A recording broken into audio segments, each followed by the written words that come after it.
দুর্গাপূজা নিরাপত্তায় বুধবার থেকে আইনশৃঙ্খলা বাহিনীর সদস্যরা মাঠে থাকবেন বলে জানিয়েছেন স্বরাষ্ট্র উপদেষ্টা জাহাঙ্গীর আলম চৌধুরী। দুপুরে সচিবালয় আইনশৃঙ্খলা সংক্রান্ত উপদেষ্টা পরিষদের সভা শেষে এসব কথা জানান তিনি। বলেন, বিভিন্ন এলাকায় প্রতিমা ভাঙচুরের খবর পাওয়া যাচ্ছে, তাদের শনাক্তে কাজ করছে আইনশৃঙ্খলা বাহিনী। সভায় জাতীয় নির্বাচন নিয়ে আলোচনা হয়েছে জানিয়ে স্বরাষ্ট্র উপদেষ্টা জানান, নির্বাচন শান্তিপূর্ণ এবং উৎসব মুখর করতে সরকার সব ধরনের ব্যবস্থা নিচ্ছে। বান্ডেল থাকলে প্রতি সেনমানিতে টাকা বাঁচবে।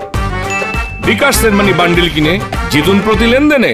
বৈঠকে মাদক চোরাচালান নিয়ে আলোচনা হয়েছে জানিয়ে জাহাঙ্গীর আলম চৌধুরী বলেন, বাংলাদেশ থেকে চাল, সার পাশের দেশে পাচার হচ্ছে, আর সেসব দেশ থেকে আসছে মাদক।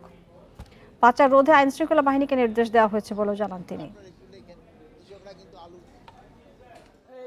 পূজা কমিটিগুলি যে আছে তারা কিন্তু মণ্ডপ বানানো শুরু করে তাদের কিন্তু 7 জন করে গার্ড ওখানে রাখতে হবে বলা হয়েছে এবং তারা সবাই রাজি হয়ে গেছে।